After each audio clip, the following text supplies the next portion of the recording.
Radhe Radhe YouTube family, good morning ने जय श्री राम। शुरू करते हैं आज का काम लेकर श्री राम का नाम। जय श्री राम, जय श्री राम। हेलो भाई, સવારમાં છે ને આપણે નાઈન ધોઈને કમ્પ્લીટ થઈને નાસ્તો બાસ્તો કરીને આવી ગયા છીએ આપણે મામુની દુકાને। અને મામાની દુકાન જો ભાઈ સાફ સફાઈ કરે છે। અને અમારા સિદ્ધુભાઈ મજામાં? અરે જલસા જો ને, જલસા ને। નાઈ થેલા બેલા ક્યાં ઉપાડ્યા? હવે જાવું છે હોસ્ટેલ હોય જવું છે હોસ્ટેલ ગુ રહી લીધું બસ। હવે ભાઈ જો જાય છે, રજા પૂરી થઈ ગઈ છે એની, એટલે હવે ભાઈ જાય છે હોસ્ટેલે। સારું હાલો તો હવે હે આ બેગ આખું ભરેલું ને આ બે ઠેલા જો ઓહો, બે ઠેલા ના બેગ ને એવું બધું છે હારવાર। ભાઈ હવે એક્ટિવા લઈને જાય છે। કઈ બાજુ જવાનું છે હોસ્ટેલે? અધેવાડા। મને મુકેશભાઈ સાવડા, મારો ખાસ મિત્ર, પરમ મિત્ર, જીગર જાન કાળિયાનો બટ્ટો જોઈ ગયો। અમે અત્યારે નીકળી ગયા છે અને જવાનું છે ક્યાં જરા કહેજો। આ જે એકચ્યુઅલીમાં અમે જ્યાં નવી ગાડી લીધી છે ને, પછી અમારા ક્યાં લઈ જાય ને એનું કઈ નક્કી નથી હોતું, એટલે પાછા અમે ફરી એકવાર તમારી સમક્ષ આવી ગયા છે, રજૂ થઈ ગયા છે। અમારા એક મિત્રને પણ મળવાનું છે, કે પરેશભાઈ સિંગર, હા એની અણી કાઢવાની છે થોડી ઘણી, એની હારવાર વાતચીત કરવાની છે આપણે, તો જવાનું છે આપણે એની હારવાર। જોઈ છે બરોબર, કન્ટિન્યુ બ્લોગમાં બન્યા રહેજો। લઈ આપણે મળો મહેશ કાકાની હારે અને એનો મિત્ર છે આપણે। ભાઈ 1 વાગી ગયો છે અને અહીંથી મોરચંદ જવાનું છે, થોડું ઘણું વાડીએ કામ છે, કામ પતાવવા જવાનું છે। તો મહેશ કાકાની બધા જો અહીંયા બેઠા છે અને ગાડી જાય છે હવે ડાયરેક્ટ જઈએ પેલા મોરચંદ।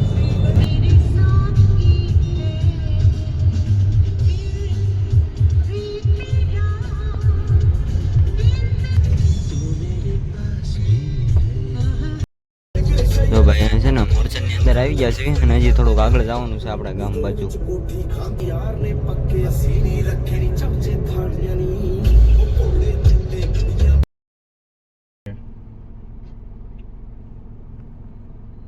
હા તો વાંધો નહીં, તો હું ભાવનગર પહોંચીને તમને રિંગ કરી દઉં, બરાબર?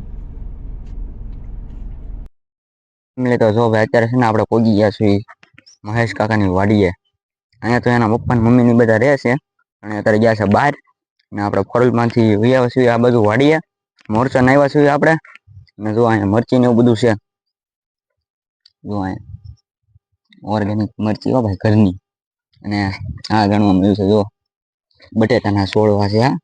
આ 90 દિવસમાં છે ને ડાયરેક્ટ એની હાથે હાથે બહાર આવે છે, એવું આપણને જાણવા મળ્યું છે। આપણને બહુ કઈ ખાસ વાડીની માહિતી ન હોય, એટલે અહીં પર જો આંબા ને એવું બધું છે। અહીંયા આંબા છે, આ જો ઘઉંની તો બહુ ખાસ માહિતી નથી, એટલે જો આવી રીતે ઘઉં થઈ ગયા છે ભાઈ, જોરદાર મસ્તીના ઘઉં લાગે ને એ ખરખાવો, પણ મસ્ત લાગે આમ વાડીમાં રહેતા હોય એટલે મજા જ આવી જાય। નકરી વાડીમાં હોય ને એટલે હું, અને આ બે આંબા જો, આંબો ના આંબો હાલ કેટલો આવ્યો છે આંબાનો, 2 3 થી 3.5 4 મહિનામાં છે ને હવે આંબામાં કેરી આવવા માંડશે। જોવાનો ફાલ કેટલા બધું લાગે ને ભાઈ, પ્યોર ઓર્ગેનિક હો ભાઈ, ઘરના આંબા હે। અહીંયા રહેતા હોય અહીંયા રહેતા હોય એટલે આંબા તો ભાઈ એટલા બધા આંબા છે, ઘણા બધા આંબા છે અહીંયા। જો આ બધું છે, જો આ ઘણા બધા આંબામાં ફાલ આવી ગયો છે। અહીં આવડા આંબા છે ને એમાં ઓછો છે, આમાં વધારે ફાલ છે। તો આંબામાંથી છે ને પછી ડાયરેક્ટ આમાં આવે કેરી, એની પર કેરી આવી જાય। અને આ ઘઉં છે, જો ઘઉં જોરદાર હો ભાઈ। અને વાડી આવી એટલે મજા જ આવી જાય। નક્કી હું આપણે છે ને આંટો મારવા આવી ગયા, તમે કીધું લો આપણે આંટો મારતા આવી, કેવું છે વાડી બાડી, ઘઉં ને એવું બધું છે, મરચાં ને એવું બધું સામે છે, પછી હળદર છે, હળદર ને એવું બધું છે મસ્ત મજાનું। આપણે છે ને આપણે તો શહેરમાં રહેતા હોય ને એટલે આપણને ઓછી માહિતી હોય, બાકી ગામડાવાળાને છે ને ઘણી બધી માહિતી હોય, હું કે અહીંયા હું કહેવાય એમ। આ તો મેં બધું પહેલાં પૂછ્યું અને પછી તમને કહું છું કે આવી રીતે હોય એમ। જો આ મરચી ફૂકાઈ ગઈ છે, આ મરચી જો લાલ મરચું, આમાં મરચી ને બધું આવી ગયું છે। અને અહીં પાસે આવી ને એટલે અહીંયા જો હળદર, આ હળદર છે, આમાંથી ડાયરેક્ટ હળદર આવે. તો અહીંયા વાડિયા રહેતા હોય એટલે મજા જ આવે નકરી. ઘણી બધી મરચી ને એવું બધું છે. આવી રીતે કંઈક મકાન છે. જો કેટલા મોટા મકાન છે. આપણે તો ઘરે રહેતા હોય એટલે 100 વારમાંથી 30 વારમાં અત્યારે રહી છીએ. તમે ઘર જોયું ને કેવું નાનું એવું ઘર, ના તો તમને કઈ દેખાડી નહીં, ના તમને કઈ એટલું બધું ઓલું ન કરીએ કે અહીંયા વાડી આવી ને એટલે ઘણી બધી જગ્યા હોય. અને ઉધરસ ને એવું થઈ ગયું, કેવું લાગે, મજા આવે ને. ફાર્મિંગ ની લાઈફ ને બધું આખું આમ અલગ જ થઈ જાય. હું અહીંયા સૈયા હોય, આખો દી કામ કરતા હોય બધા. આમ તમે આગેથી બધા જોતા હોય ને, હમણાં ટ્રેક્ટર લઈ જવાનું છે આપણે અહીંથી મોરચંદ થી ભાવનગર ટ્રેક્ટર લઈને જવાનું છે આપણે. અને અવાજ આવશે ને જોજો તમે, કંઈક અલગ જ આવશે, મજા આવશે તમને. એ હું તમને દેખાડીશ આગળ. હજી મેં કીધું છે ને વાડી આવ્યા છે તો આંટો મારતા જાય.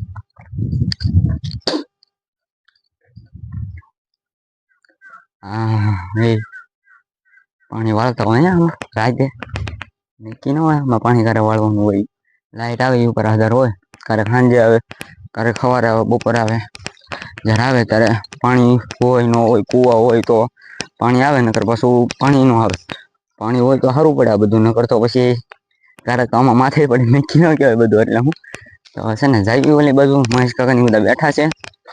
તો અમે બેઠા છે. મેં કીધું હું એક વાડીમાં આંટો મારતા હોય, ચક્કર મારતા હોય એમ. હું ઘઉં ભાઈ જો જોરદાર છે. ઘઉં ને આંબાને એવું બધું જોરદાર થઈ ગયું છે. મજા આવે આમ વાડી આવીને એટલે આમ મજા આવ્યા રાખું, રિલેક્સ ફીલ થાય. ઘણા સમય પછી હું પાછો એક વાડીનો જોરદાર અનોખો બ્લોગ લઈને આવ્યો છું. કેવો લાગે છે ખાસ કોમેન્ટની અંદર કહેજો. તમે જો આવા વિડીયો જોવા માંગતા હોય ને તો આપણે ટ્રાય કરીશું, ઘણી વખત ટ્રાય કરીશું આપણે. ખાલી કમેન્ટ કરી દેજો કે આવા બ્લોગ લઈને આવો, દેશી બ્લોગ એમ આવો.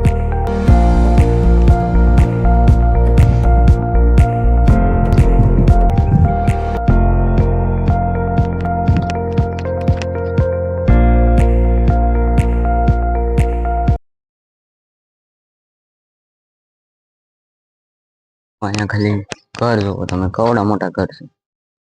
હે અહીંયા રહેતા હોય તો કેવી મજા આવી જાય ને. કવડા મોટા ઘર છે. જો અહીંયા કાકાની બધા જો પૂથા છે, ભાઈબંધ બધા. અને તો જો અહીંયા તળાવ ને એવું છે.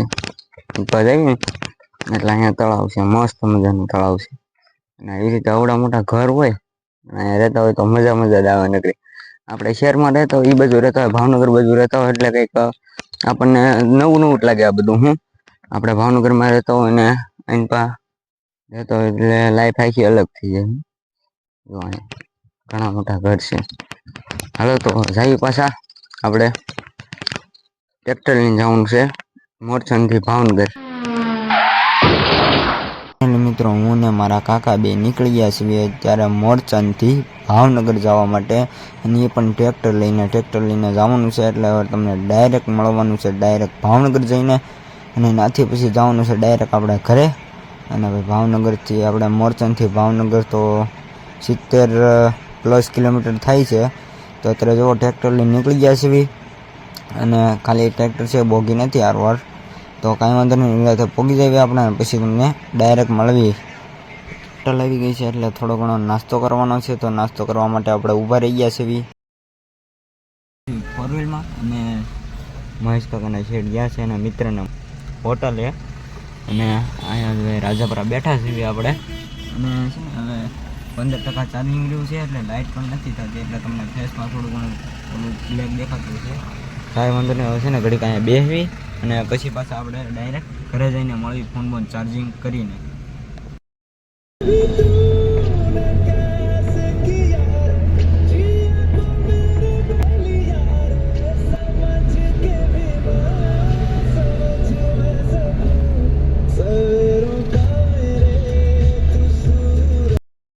ફાઇનલી મિત્રો અત્યારે પહોંચીએ છીએ આપણે અત્યારે આપણા ઘરે.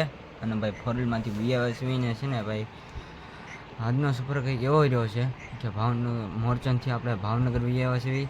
અને છે ને ટ્રેક્ટર લઈને આવવાનું હતું રિટર્ન, એટલે છે ને કંઈ બહુ વધારે વિડીયો શૂટ નથી કર્યો, કેમ કે આપણે માયક હતું ને એમાં થોડુંક ઓલું પ્રોબ્લેમ આવી ગયો હતો, એટલે છે ને વોઇસ પણ આવતો નહોતો, એટલે એ મેં પાછું ઉપરથી વોઇસ નાખ્યો છે. તો થોડું ઘણું આમ તેમ હકાલી લેજો, અને બસ તમે આ હેડ સુધી બ્લોગ જોવો ને એટલે મને બહુ મજા આવે છે. અને થેન્ક યુ, તમારો દિલથી આભાર કે એટલો બધો સપોર્ટ કરવા માટે, ને હજી ઘણો બધો સપોર્ટની જરૂર છે.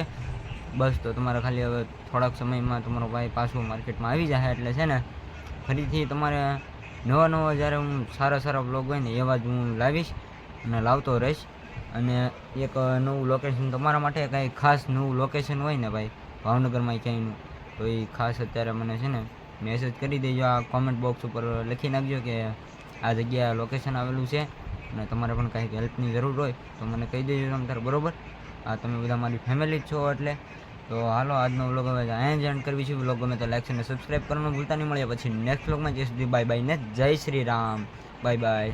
અને હા, ખાસ કમેન્ટ કરવાનું ભૂલતા નહીં કેવો લાગ્યો છે વ્લોગ, અને ઠેર સુધી વ્લોગ જોવા માટે thanks for watching. Bye bye.